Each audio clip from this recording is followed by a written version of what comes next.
Hey, it's good that you could come. Good you could be part of this. Now, I've got more material than we can probably cover in the time that we've got. Who's keeping time? We've got 45 minutes, so I'm just going to lose track of all the time. So somebody needs to tell us when we're finished, right? And we'll just stop it there. But there's more material here than I have time to go through. And I'm happy for us in the midst of this for people to stop, and if we say, hey, we need to camp there a little bit more, let's have some questions, or hey, wouldn't it be good to explore that a bit more, just put your hand up and say, hey, look, let's stop and talk about that. 1:30, so just feel free around that sort of stuff. I'll just sort of start with a little bit of a preamble for you. Often in the church, by many people have been accused of being can be accused of being irrelevant. I personally don't believe the church is irrelevant. I'm sure you don't believe it. In fact, I think our message and the mandate that we have as the people of God is to bring everlasting change to our world, to bring about the upside down, inside out kingdom that Jesus talked about, to advance God's ways and in this world. So I think we're very, very, very relevant.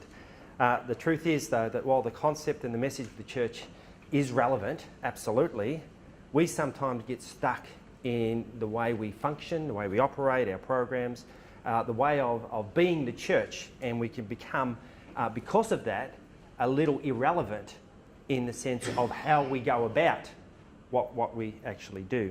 We've heard some great stories today of change, and they were pretty inspirational stories, and all three very, very different. They were great stories of change.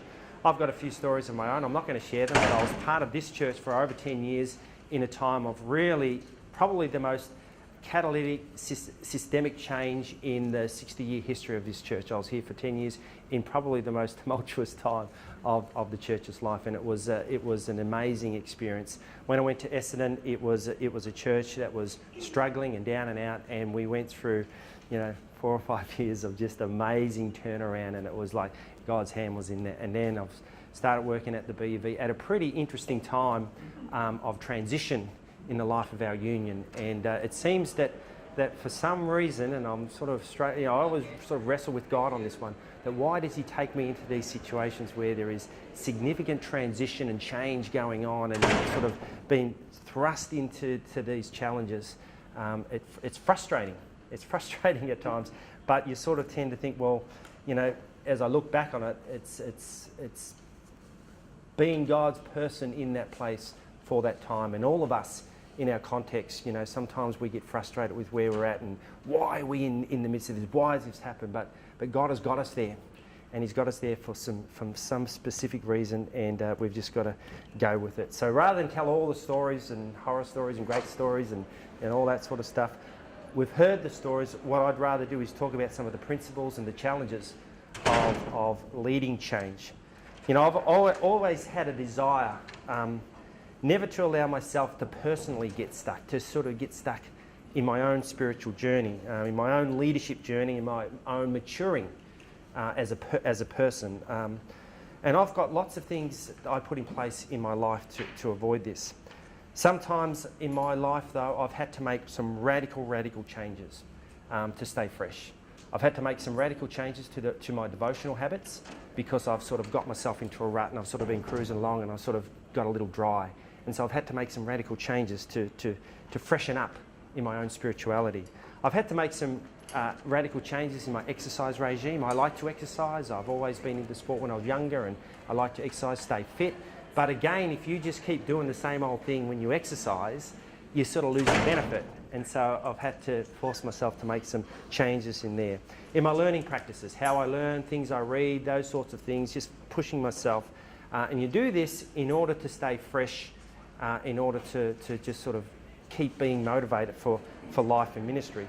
And I think we need to do the same in how we function as leaders in the church. As leaders in the church, I think we need to see ourselves as change agents. And I believe that everyone who claims to follow Jesus needs to see themselves in the same way. The gospel never changes. It never changes. But our society and our culture is ever changing. So we need to always be looking for ways in which we can communicate the changeless truths of the gospel in a constantly changing world. We simply cannot remain static. Now in your little handouts there, if you haven't got a handout, as you come in, just grab one there. They're just sitting on the side of the road.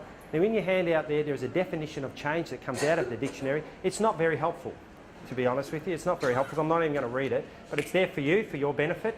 I'm just going to move on a little bit from that particular spot. You can have that for yourself, for your own benefit. Straight dictionary definition.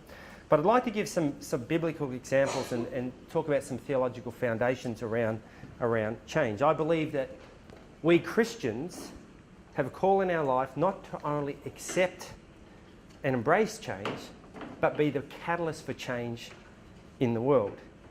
If we are not embracing and pursuing change as a Christian, as a follower of Jesus, and I want to say this to you, right? And I say it with my tongue firmly planted in my cheek, but there's an element of truth and challenge in this, right? Do not become a follower of Jesus, right? If you are worried about change. Now, I imagine that it's too late for most of us here in the room, right? We've already made that commitment to follow Jesus. Now, if you've made that commitment to follow Jesus and you've still got a concern about change, I want to say to you, here's some advice. Renounce your faith immediately, right? Get as far away from the church as you possibly can. Because once you believe in Jesus, change is inevitable. Our whole Christian experience is based on change. Absolutely.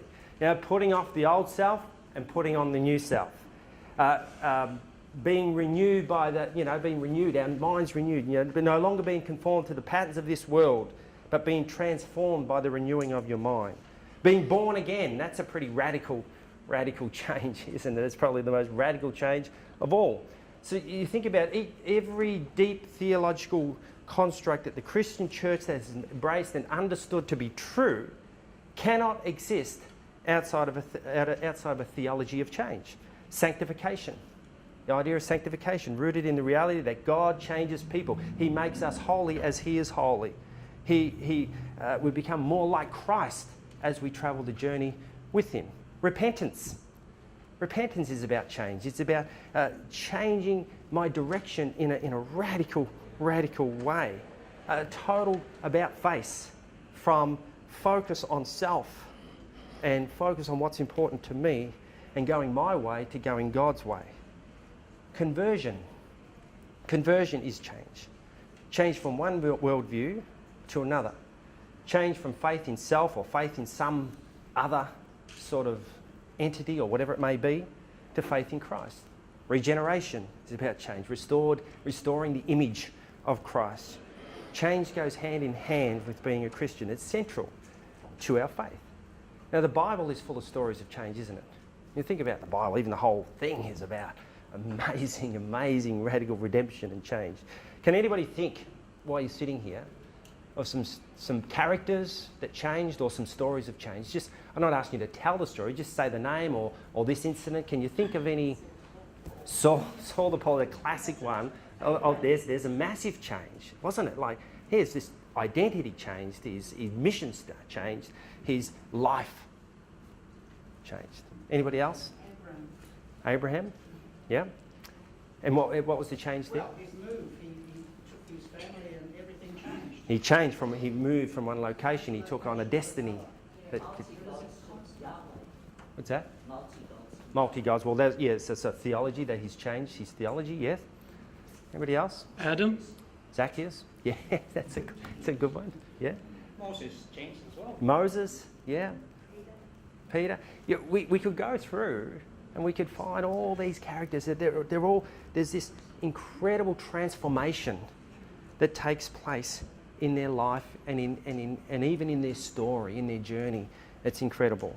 And so there are just these great sort of people of faith that are models for us around what God wants to do in the world and what He wants to do with His followers. Now, let's talk a little bit here about the nature of change. And in a sense, I think this is a little bit better than the definition, the bland dictionary definition. So the word change. The process of transforming the manner in which an individual or organisation acts from one set of behaviours to another. May be systemic or planned, or may be implemented in a random manner may just happen. Change happens, doesn't it? We hear the terms like organisational development, the concept of changing the behaviour of an organisation either in society, either in its entirety or in parts, by changing the way the church works, the structure of the organisation or the technology used. So there's organisational development. The resistance to change, has anybody ever experienced any of that? Resistance to change? A force active in individuals and in groups that minimises or limits the amount of change that will occur. So organisational climate or culture, the overall economic and social environment of an organisational entity, taking into account such notions as power structure, external forces and perceived needs. And then there's the change process. The ways in which changes are accomplished may be imposed from above or participative, or depending on the organisation or the church or whatever, the philosophy that we function with, denominational philosophy and governance and that sort of stuff, and the nature of change. So we have that. What we need to understand is that no change is final. We sort of never get to the point and say, that's it, we've made it. We've made it. That's it. We know we can stop now. We can stop now. I spoke to the guys being ordained tomorrow on Tuesday in their chapel service, and I was talking to them about servant leadership. And I said, it's great that you've made it to Saturday, but it's not the end of the journey, unfortunately. They're all sort of sitting there thinking, great, I've made it. Well, you've made it to Saturday. And it's a great launching place for the rest of your journey and the rest of your ministry. There is no change that is final. This really means that a static mode in management or leadership is almost impossible. The organisation, the church, the entity that chooses either by design or default not to adapt to changing opportunities environments may be doomed to go out of business, and plenty of churches go out of business. And some are in business, sort of, but they're really not in business. You know what I mean? They're out of business. Nothing's happening. Nothing's happening. They just die. They either die or they're dying. And for some, it's an agonising death. It takes a long, long time. Each change then creates a set of other changes. And so we understand it. And as we heard this morning from the various stories, change is difficult. Change is painful at times. Most people and most churches become comfortable with the way church is done. In that sense, church as usual is what we're comfortable with. The way it is, it's the way it's always been. It's often an easier route to getting one's ministry done. If we just keep things as they are, we can keep doing our things and I'm comfortable and everybody else is comfortable. Managing change implies changing people's habits, their behaviours, their patterns, and sometimes attitudes about how ministry is performed and the type of vehicles that we use to do our ministry. The concept of change encompasses the future that is unknown. And that's where a lot of the pain is, isn't it? The fear of the unknown. Change brings uncertainty, and each action of change produces a reaction. An announcement, say, from the senior pastor indicating a new direction, a new system, say, for outreach, or a new small group method, is sure to evoke some kind of discussion and response for implementing change in the church. Change occurs daily in churches by design, as I said, spontaneously, by default. It's generally future-oriented, isn't it? It's about making things better for the future. And it provokes all sorts of emotions. And it figures chain reactions and a whole range of different things. So it's painful, it's hard, it's difficult, it's confronting. It's all those different things, and there's no way around that.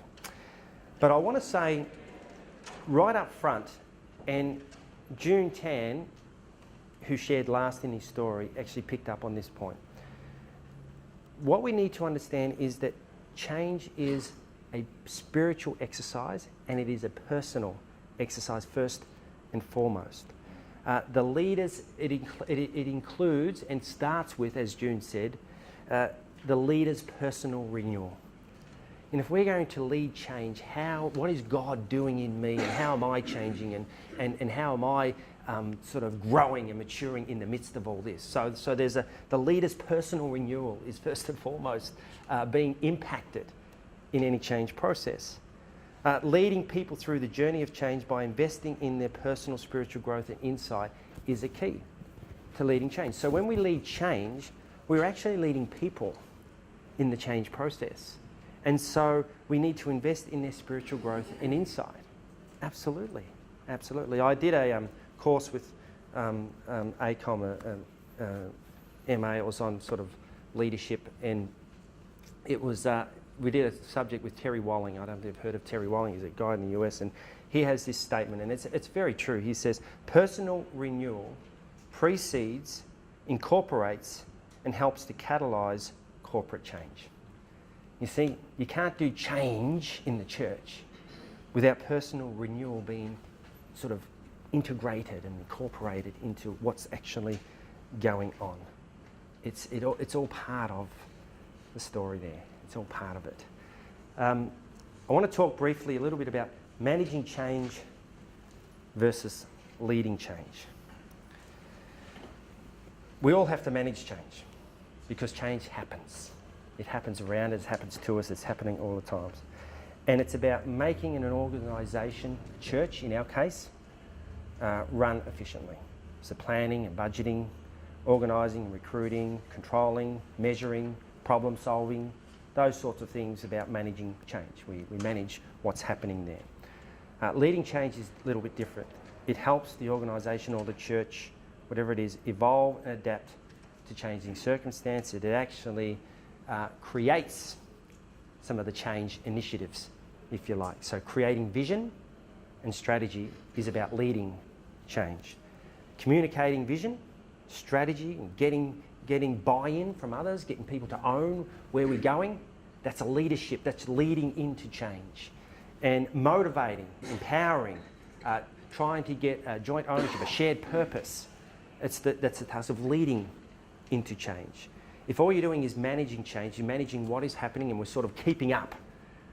Leading changes means we're going into that unknown, we're taking people on a journey and direction, and I think that's the role of leadership.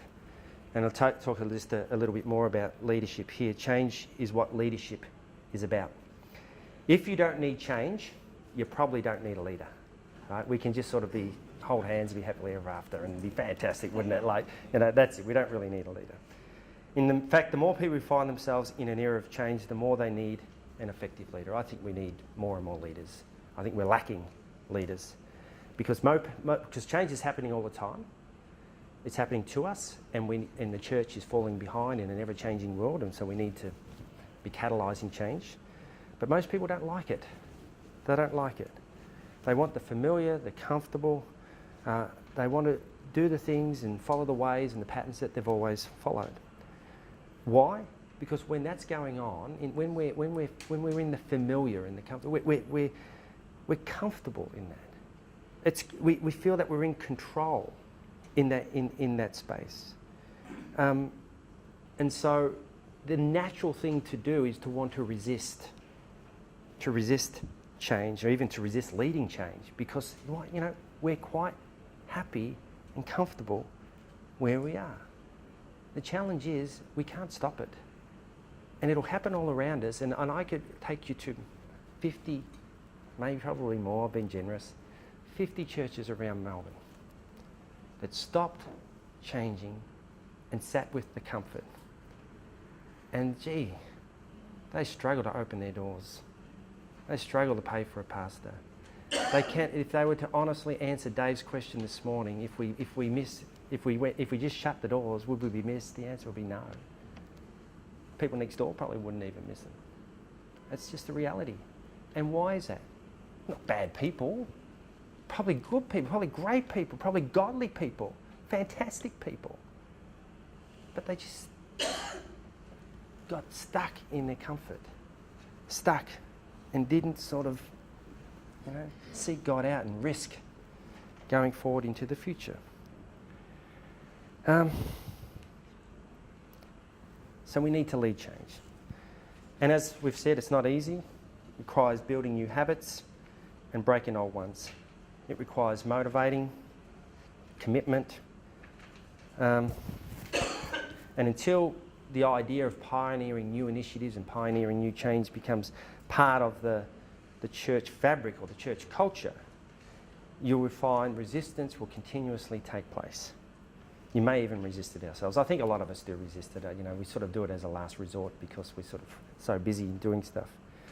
But this is the other thing we need to understand, is that everyone filters their change through their own personal and cultural backgrounds. We all do that.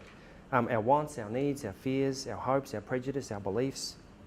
The result is often when we do that, this development of a whole lot of myths around change and what's happening in the church around this particular issue and what we believe about change. And I've listed a whole lot of myths and the realities there, and I don't need to go through those things, but I do love some of them. I do really like the one down there. It says the leaders know a lot more than they're telling us. The leaders know a lot more than they're telling us. The reality is, most of the time, the leaders have no idea from what they're telling you. They're telling you what they know. They tell you what they know. The pastor doesn't care about us. Well, the very reason that the pastor is leading change and dealing with the conflict and the resistance and the struggle is because they do care and they love you and they love the church. There's all this stuff that goes on. And so I encourage you to read the myths, and you could probably add a few of your own and sort of add some stuff in there. Change doesn't always mean progress, because simply we just have to change because stuff gets stale. But it doesn't always mean progress. But one thing is for certain: without change, there is no progress. That is a reality. Now, if many of you heard of John Cotter, you would have heard of John Cotter. He's sort of written a seminal book on change leadership. It's about 20 years old now. The principles are still good, they're still great. I've discovered recently that he's actually updated his little book. He's got a little e-book, and I'm just going to show you to it. It's called 8 Steps Accelerate Change in 2015. And he's actually sort of addressed some of these things about how they might look a little bit differently in 2015. I haven't put the updates in there. You simply just Google leading change. It'll come up, and you can just download it into your iBooks, or if you're not on Apple, well, I don't know what you do. But I don't know what you do with that. But anyway, iBooks or whatever other books you got, PDF, make a change, get an iPad, right? That's it. But it's been updated, and I can talk to you a little bit about some of the updates. He talks. There's some really good sort of thinking that he's done. But the principles are still basically good principles. Just go through them briefly. He talks about, first one, creating a sense of urgency. Help others see the need for change and the importance of acting immediately. So unless there is something that really affects the emotional level of the people, that is an urgent sort of need, or something needs to be stirred up within people, then people won't have the energy or the motivation at all to work through the obstacles to see changes implemented. And so without some sense of urgency, so when I have a sense of urgency around church planting, I have a sense of urgency around church planting in Victoria. And the reason I have a sense of urgency around Victoria, and the story that I tell, is that whilst that we have some great churches in Victoria doing some fantastic work, there are 85% of our population not engaging with the church at all. 85% of the people who do not have the opportunity to live in the fullness of Christ as we have, people who don't have the opportunity to encounter the Jesus who brings hope and transformation for a better life and eternal life. To me, that's a burden. So I want to say to people when I preach, when I talk to people, hey, let this take hold of you. Let this stir you up. There's got to be something that we do to change something to reach these people. We can't just keep doing the same thing. You see, that's the example of what we're talking about. Tap into the emotional level. There's got to be a sense of urgency. I fear that in many of our churches we've lost that sense of urgency. It's like business as usual. A lot of our churches and a lot of your churches need to deal with your governance, right? Because it's crap and it's no good. And sorry, best we communicated that, but it's no good, and it's just dysfunctional, and you can't operate properly. But gee, we're not going to reach the world by having better governance. Right? That's important. But do that. Then get on with the business. Don't spend 3 years, 4 years doing your governance stuff, bogged down in all that rubbish. Get it done because it's necessary, and get on with reaching the people. Tap into the emotions. People don't get excited about governance. I don't. But I know it's important. And I've managed governance change, so don't worry. Pull together the guiding team. Make sure there is a powerful group guiding the change, one with leadership skills, bias for action, credibility, communication ability, authority, analytical skills. You need to recruit people aligned with the vision. This is where one of the changes Cotter himself has made in his 2014-2015 version. He's talking about, he says here that we need, instead of just a small coalition of people, he says, the drive comes from a change of small, powerful core group to a large volunteer army from up and down, right? So and across the organisation to be the changing engine. So he's saying that we're much more networked these days, and we need to engage as many people as possible to be part of that guiding group and that stirring up group to get things happen.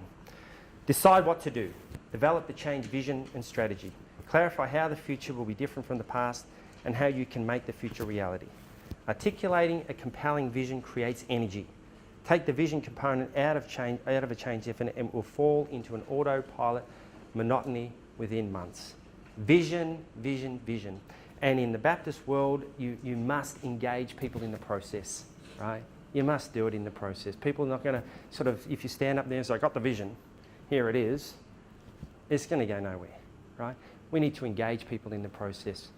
But at the end of the day, we have to dare to risk a vision, because what we need to do is when we gather people in the process, we can't all create the words and what have you. We need to discern what the direction is, craft that and cast that.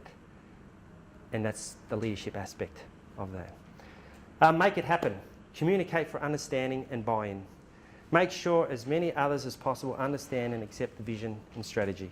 Again, bigger group. Don't underestimate how much communication is required before a proposed change is adopted. Use different forms of communication to reach different types of people. Tell stories, present statistics, initiate one-on-one conversations. Always keep your communication simple. Innovations that are difficult to understand seldom get full adoption. So the issue is communicate, communicate, communicate. We know this stuff, right? Communicate all the time. But don't, this is one thing that really bugs me, is that people think if I can get onto the platform on Sunday and communicate this once or even 3 or 4 weeks in a row that I've communicated. The platform on Sunday is a reminder of what they should already know, right? So you've got to do the hard yards. See, Dave this morning talked about how, the big thing fell over. And so what did he do for the next 6 weeks? He went and he was visiting people, talking to people and what have you. Next time he gets up there, they've engaged with him already. He gets up there and says, hey, this is where we're going. It's a reminder of what we've been doing, what we've been talking about. We tend to think that, I remember when I worked here at one stage, we said, we're not going to give anybody, we're going to announce any sort of ministry or event or anything like that unless there's been 3 other avenues before that Sunday that you've actually communicated this is going to happen, right? So people know about it. So what we're doing is simply reminding you of what you should already know. So communication. So do the legwork and then, do those other stuff. Empower others to act. Remove as many barriers as possible so that those who want to make the vision a reality can do so. Provide skills training where necessary to commission your staff and congregation to implement the new vision. We don't always have staff, but your key volunteers and what have you. Very important, this next one, produce short-term wins. They're all important. Create some visible, unambiguous successes as soon as possible. As soon as possible. So little wins along the way. Stop, name them, celebrate them. So this is part of the story. If the congregation can't see the benefits of their efforts, they aren't really likely to sustain the efforts, are they? They're going to sort of stop and give up. Whenever it's possible, illustrate some of the good things that are happening, illustrate progress, and create opportunities for people to experience the short-term wins. The next one Cotter's got is don't let up. Press harder and faster after the first successes. Be relentless with instituting change after change until the vision becomes a reality. Once your change has been made, suddenly other changes that need to be made become apparent. It's interesting that 4 years ago we had this reimagining for the Baptist Union of Victoria, and we had to restructure our staff team, and everybody thought, wow, we've made the change. I've come into that and I've interpreted it and I've started implementing that, and I said, you know what? there's about 1 million other changes that need to happen now, because under the surface at the next levels, the system has to change and various people have to change and jobs have to change. And, so we've got to continuously now work through the implications of those first lot of changes that we did. So we haven't sort of said, oh, well, that we did those changes 3 or 4 years ago, big radical sort of stuff, and we're right. And we're still working through all that stuff that needs to be changed. And so the key thing is that we've got to make sure that we don't let up, that we don't lose energy over this stuff. We just have to keep going and in a sense, keep going with the processes from beginning again for each different thing. And make it stick is his last point. Create a new culture. Hold on to the new ways of behaving and make sure they succeed until they become part of the very culture of the group. Practice new behaviours required by the vision, and they experience the benefits of those new behaviours. Again, I won't say too much more about that, but one thing that I'm not sure if Connor's a Christian or not, but I would have a 9, right? And that is prayer, prayer, prayer. God, this for us in the church, these are basic change leadership principles. I don't think it's secular or sacred. They just are key principles, right? But we are the church. We are the people of God, and it's a spiritual exercise for us. So it must be a spiritual exercise.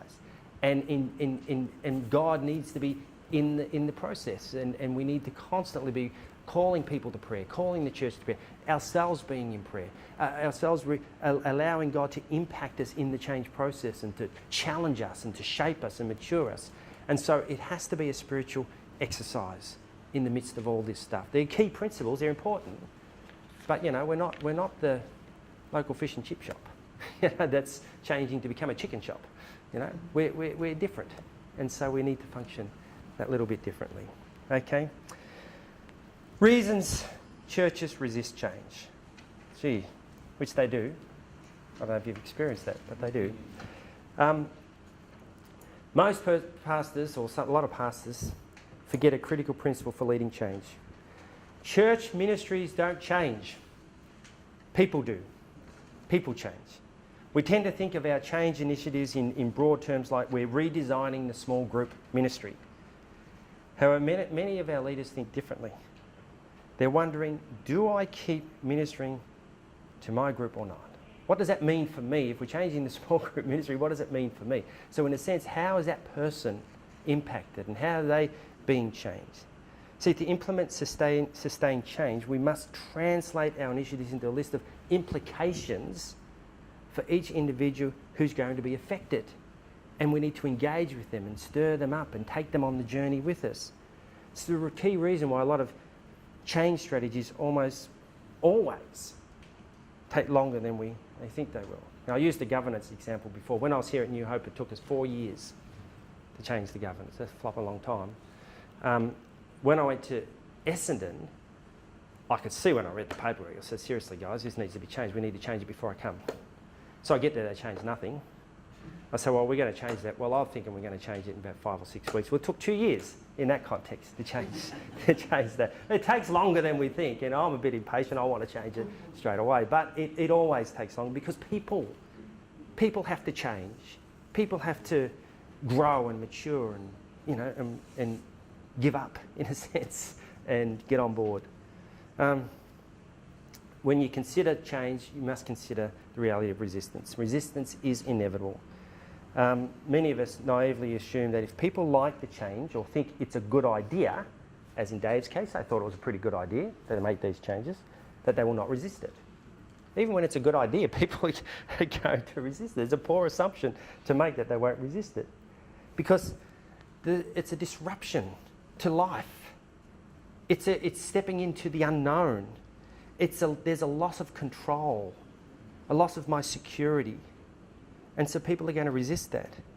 Even if they think the change is sound and they're on board and they're good people. During these times, it's important for the church leaders to exercise courage as we move forward towards God's vision for change. I've been talking a long time. I've been talking a long time. Now, hopefully you're getting some stuff there and it's helpful. But why don't you turn around to 2 or 3 and talk about why do people resist change? Why do people in the church, even when they know it's good stuff and we're going to change, why do people resist? Just take a few minutes and brainstorm together. Let's talk. Okay, what are some of the reasons people resist change? What did you think about? So, fear and... I was going to say the afraid of the cost of themselves. Yeah. Cost, fear.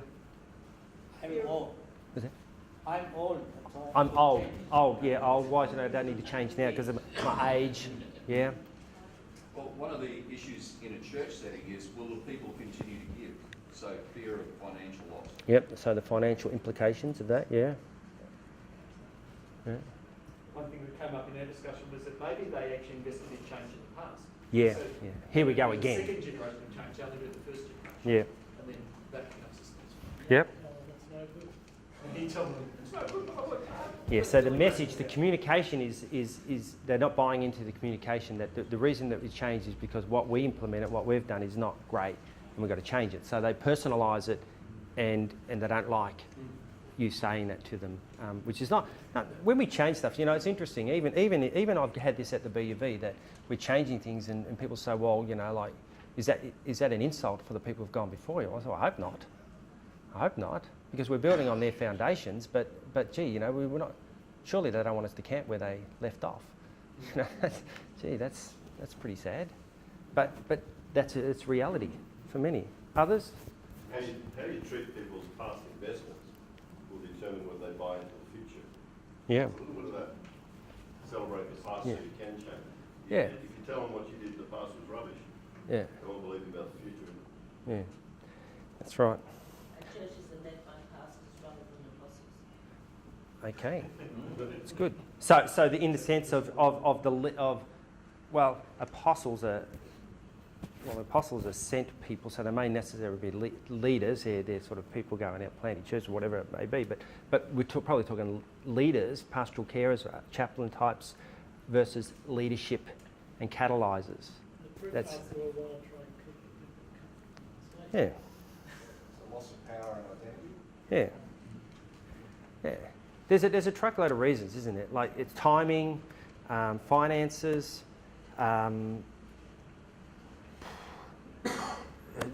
There's not necessary. We're comfortable. There's just a whole lot of. I've got a whole lot of things here that I've written down, but I haven't got time to share them here. But this, you've pretty much managed to say a lot of them.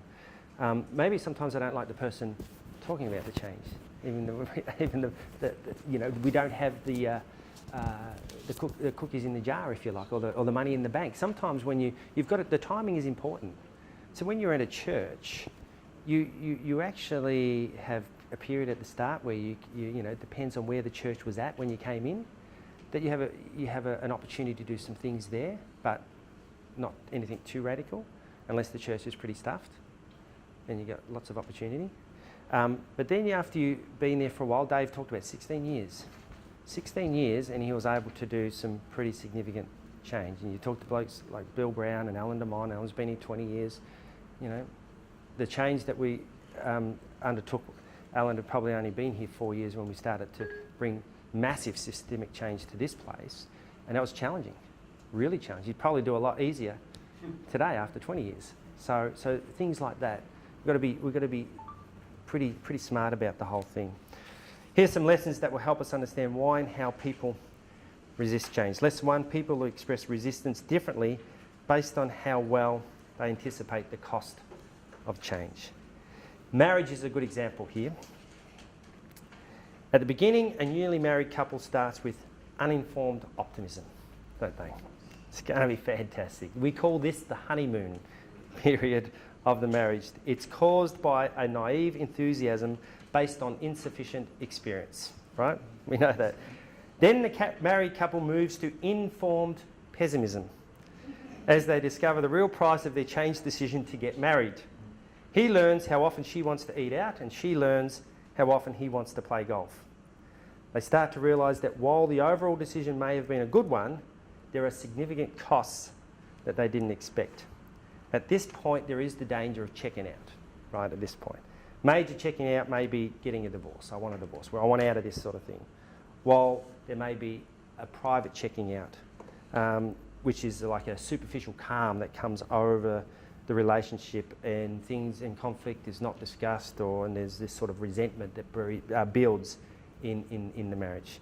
If couples can manage past this phase of the relationship, they move to a hopeful realism, a view of light at the end of the tunnel based on true understanding of both the costs and the benefits of the changes brought about by the marriage. This then can give way to informed optimism, a sense that change is achievable and that a great deal has been accomplished already.